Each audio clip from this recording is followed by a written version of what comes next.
Dragi gledalci, dobar dan.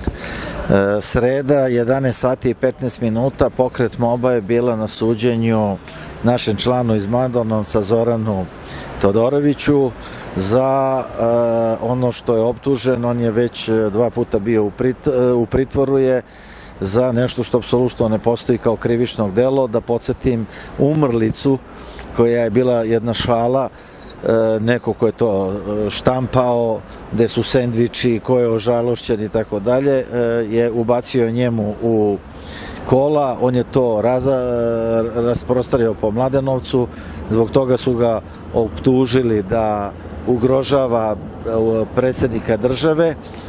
Zatvorili su ga na 30 dana i onda mu produžili pritvor i danas je bila ovde rasprava.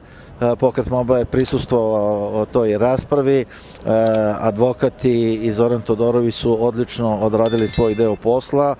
Sudija je prihvatio i oslobodio ga je da se brani sa slobode, znači izlazi iz pritvora. Za mene je potpuno neshvatljivo da neko ko je predsjednik države ne može da podnese šalu, pogotovo što je to bilo na 1. april, gde su ožalošćeni bili građani Srbije i tako dalje, i da je umjesto krsta na toj umrlici bio sendvič. Znači jasno se videlo da je sve to jedna šala.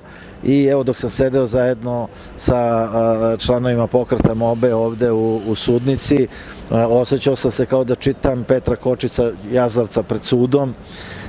Prosto je neshvatljivo da jedan diktatorski, tiranski režim ne može da podnese ni trunke šale, ni kritike, što samo govori u prilog toga da je taj režim na izdisaju i da mora da se smeni, jer je potpuno uništio Republiku i uništio demokratiju.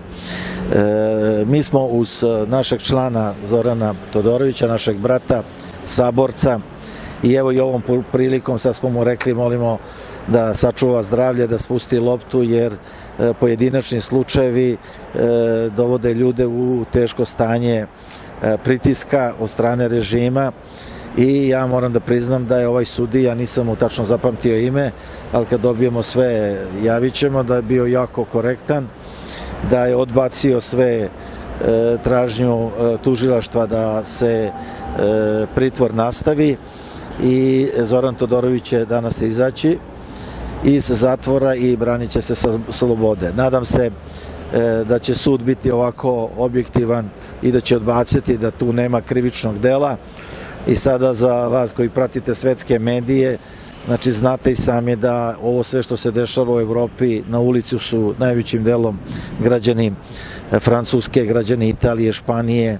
Bezbroj puta sam gledao priloge, čak nekoliko puta učestvovao igrom slučaja boraveći u Parizu, u Rimu, u Madridu, protestima, i video sam kako se oni obračunavaju sa lutkama koje su sa likom političara, i niko nije se našao tu uvređen i niko nije tu smatrao da je to ugrožavanje bezbednosti predsjednika države. Dakle, ovom sudiji svaka čast, podrška svim sudijama da ovakav na nepristrasan način rade, da se oslobode političkog pritiska, jer ovo što je Zoran Todorović doživeo, ovo je čista nameštaljka i osveta za jedno sprdanje tiranina. Znači, bio bih sigurno uhapšen i Petar Kočić, bio bi sigurno uhapšen i Branislav Nušić, bio bi sigurno uhapšen i Radoje Domanović i tako redom.